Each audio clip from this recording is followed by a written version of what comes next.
이번 강의에서는 멀티플 바운드에 대해서 배워보겠습니다. 우선 책을 2권 생성했습니다. 그리고 스토어를 생성을 또 했습니다. 이때 타입 아규먼트로 book3를 입력했습니다. 이때 보시면 우리가 타입을 선언할 때도 이 book3를 제네릭스 꺽쇠 안에 입력을 해야 되고, 또 생성하는 생성자 호출 부분에도 이 제네릭스를 입력을 해야 됩니다. 근데 굳이 타입을 적지 않고 꺽쇠만 이렇게 입력을 해도 동일하게 book3를 입력한 것으로 인식을 합니다. 그래서 타입 선언부에만 적고 생성하는 코드에는 굳이 안 적으셔도 됩니다. 그래서 이 연산자를 다이아몬드 연산자라고도 이야기를 합니다. 스토어 클래스로 한번 이동해 보겠습니다.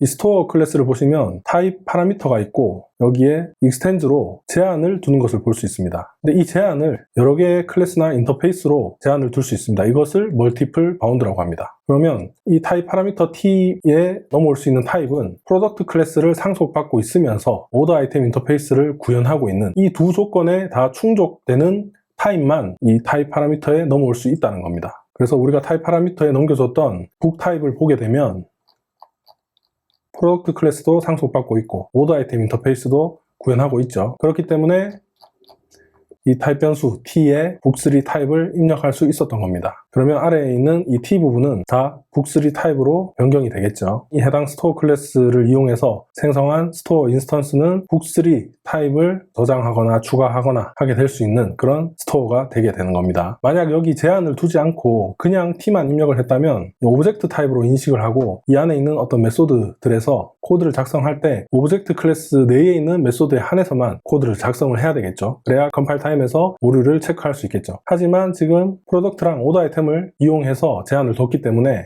프로덕트 클래스에 있는 메소드나 오더 아이템 인터페이스에 있는 메소드들은 해당 코드에서 작성을 해도 컴파일 타임에서 체크가 가능해지게 되는 겁니다. 코드를 프로덕트나 오더 아이템 내에 있는 메소드들도 사용할 수 있게 되는 거죠. 그리고 이 스토어에 있는 프린트 프로덕트 메소드에서도 프로덕트 리스트에 있는 요소들을 프로덕트에 입력을 할 때도, 저장을 할 때도 이 t는 프로덕트 클래스를 상속받고 있고 오더 아이템 인터페이스를 구현하고 있는 타입들 중에 하나일 거기 때문에 이 내부에서 프로덕트에 있는 메소드나 오더 아이템 인터페이스에 있는 메소드들을 코드를 작성을 해도 전혀 문제가 없게 되는 거죠. 그래서 실행을 해보시면 책들의 내용이 제대로 출력이 되는 것을 확인하실 수 있습니다.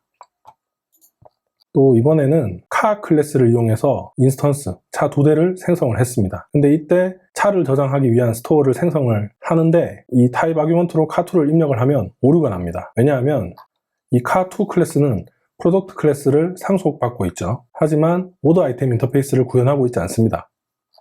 그래서 이 제한에 맞지 않는 거죠. 그래서 이 타입 파라미터에 입력될 수 없기 때문에 컴파일 타임에서 오류가 나게 되는 겁니다.